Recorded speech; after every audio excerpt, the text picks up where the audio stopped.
Assalamualaikum warahmatullahi wabarakatuh. Bertemu lagi adik-adik dengan saya di pelajaran fisika. Di video kali ini saya akan menerangkan mengenai fenomena kelistrikan dalam kehidupan sehari-hari. Tolong simak video ini dengan baik ya.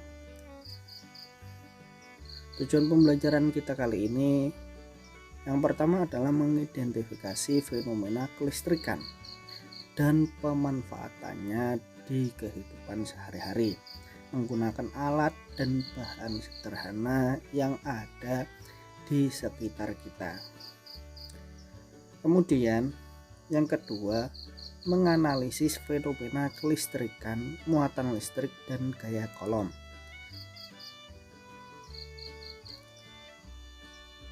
Yang pertama adalah listrik statis. Listrik statis adalah ilmu yang mempelajari pengumpulan muatan listrik dan sifat-sifatnya pada suatu benda. Jika dilihat dari asal katanya, kata listrik diikuti dengan kata statis yang berarti diam. Hal ini mengisyaratkan bahwa listrik statis berkaitan dengan gejala kelistrikan yang diam atau tidak mengalir. Listrik statis tidak dapat mengalir dari suatu tempat ke tempat yang lain, melainkan hanya menyala sekejap di satu tempat. Jadi listrik statis tidak menghasilkan arus listrik. Ya, perlu diingat listrik statis tidak menghasilkan arus listrik. Kemudian contoh listrik statis. Listrik statis terjadi ketika terbentuknya petir saat hujan. Terjadi ketika adanya petir pada waktu hujan. Padahal di sana tidak ada kabel PLN yang menghubungkan agar dapat menyalurkan listrik, tetapi kok dapat terjadi petir dan itu mengandung listrik seperti itu. Kumpulan awan membentuk awan besar yang mengandung air sehingga terjadi pergesekan antara awan satu dengan awan yang lain. Pergesekan ini mengakibatkan elektron bergerak bebas hingga membentuk gesekan muatan listrik yang turun dari awan ke dataran bumi untuk dinetralkan dan terjadilah petir.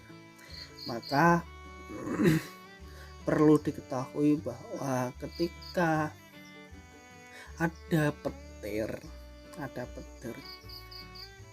orang-orang yang ada di sawah itu berbondong-bondong untuk pulang ataupun untuk menghindari terjadinya suatu hal yang tidak diinginkan pada gedung-gedung yang menjulang tinggi, itu biasanya dikasih penangkal petir agar ketika petir itu sewaktu-waktu menyambar itu sudah dapat menetralkan petir tersebut. Seperti itu perlu diingat ketika kalian nanti sukses membangun gedung yang tinggi. Itu yang perlu diingat adalah penangkal petir. Kemudian ini juga alat sederhana, bisa dipraktekkan di rumah, yang mana kita dapat menggosokkan kain sutra dengan kaca. Tidak perlu kain sutra, kalau nggak ada kain tisu ataupun kertas buku kalian, itu gosokkanlah di rambut. Digosokkan di rambut, setelah itu kalian sobek kertas kecil-kecil, kemudian tempelkan. Itu akan menimbulkan listrik. namanya listrik statis. Seperti itu. Gosokan antara kain sutra dengan kaca akan terjadi reaksi tarik-menarik antara dua benda tersebut. Hal ini karena elektron dari batang kaca akan berpindah ke kain sutra, sehingga batang kaca akan memiliki muatan positif, lalu batang kaca memiliki muatan negatif. Seperti itu. Sejatinya batang kaca tersebut itu memiliki muatan positif. Ketika kita gosokkan itu terdapat muatan negatif. Jadi masuklah muatan negatif sehingga akan terjadi proses reaksi tarik-menarik antara kain sutra dengan kaca. Seperti itu. Kemudian contoh listrik statis. Gosokkan batang plastik dengan kain wol. Kedua benda tersebut memiliki sebelumnya bermuatan netral. Tapi saat dua benda tersebut digesekkan, maka akan terjadi perpindahan elektron dari kain wol ke penggaris. Seperti itu. Kemudian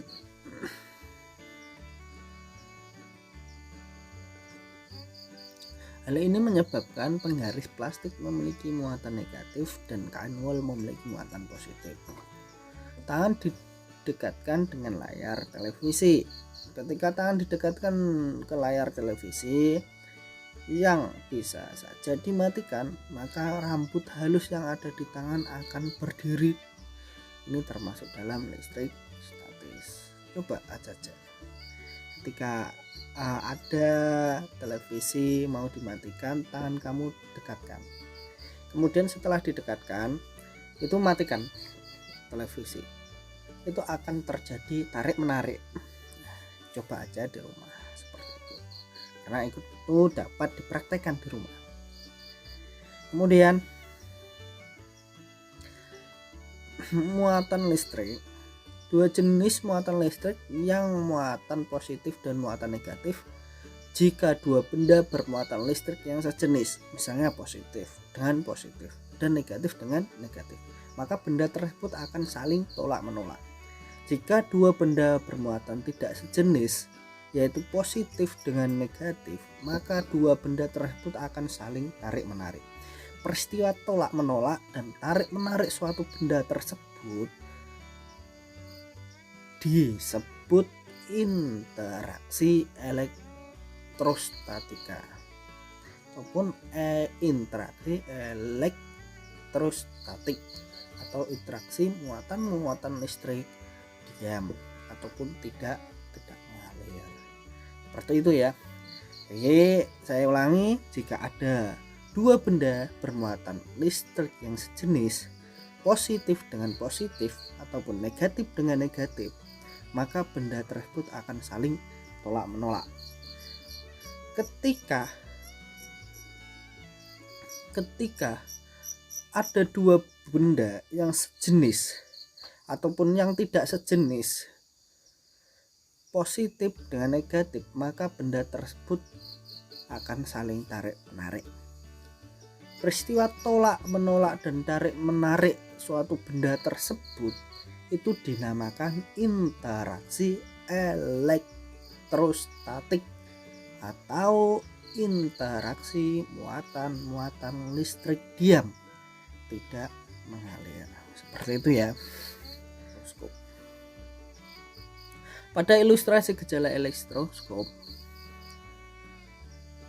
itu ada kepala elektroskop, penyekat batang konduktor, tabung isolasi, dan daun elektroskop. Bagian-bagian elektroskop seperti itu. Itu ada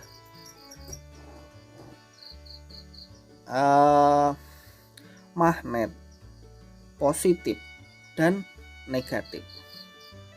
Yang sebelahnya elektroskop negatif.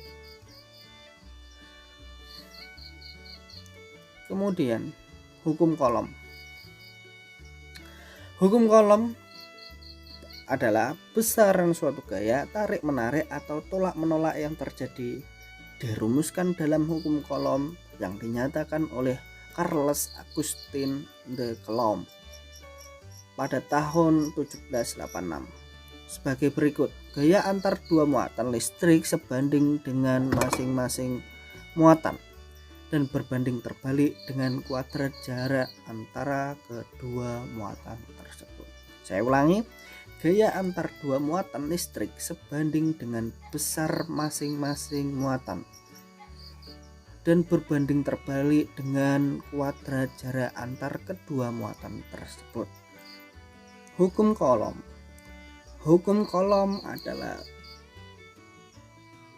besarnya gaya listrik tarik menarik atau tolak menolak yang terjadi besarnya gaya tarik menarik atau tolak menolak. Intinya seperti itu. Ketika ada suatu gaya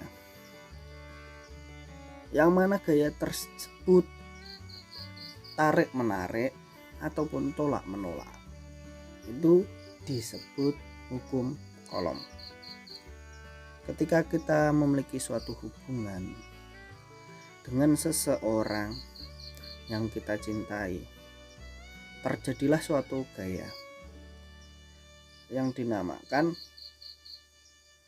gaya tarik menarik ataupun tolak menolak.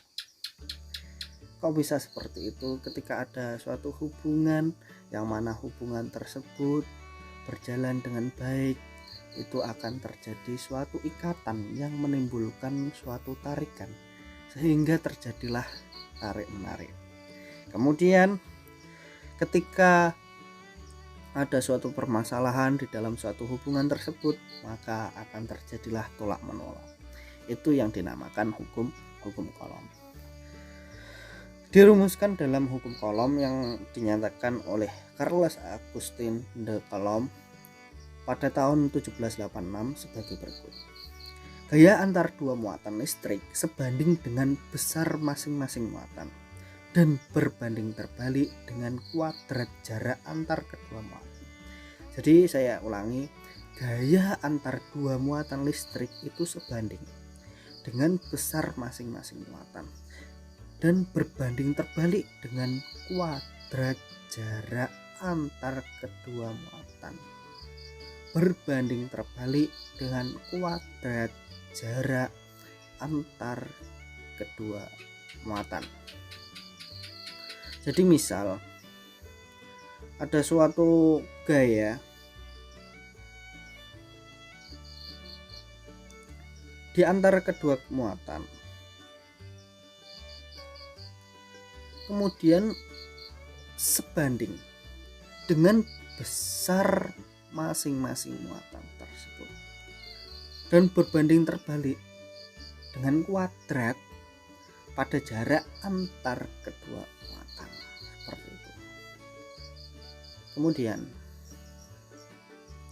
persamaan hukum Coulomb. Persamaan hukum Coulomb itu disimbolkan F. F adalah gaya Coulomb. Kemudian F sama dengan K Hi1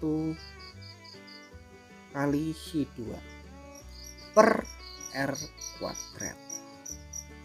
Dan F adalah gaya Coulomb, K sama dengan tetapan 9 kali 109 nm kuadrat per C kuadrat. Hi1 dan Hi2 adalah besaran muatan Coulomb. R sama dengan jarak antar muatan. Mungkin kalau dari adik-adik ada yang perlu ditanyakan ataupun bertanya mengenai hukum Coulomb, silakan ditulis di kolom komentar. Semoga video kali ini bermanfaat untuk adik-adik semua dalam pembelajaran fisika, karena fisika itu adalah ilmu yang mempelajari tentang kehidupan kita sehari-hari tanpa kita sadari. Kurang lebih seperti itu. Saya Abdul Rafi'i. Kurang lebihnya saya mohon maaf yang sebesar-besarnya. Wabillahi taufik wal hidayah. Wassalamualaikum warahmatullahi wabarakatuh.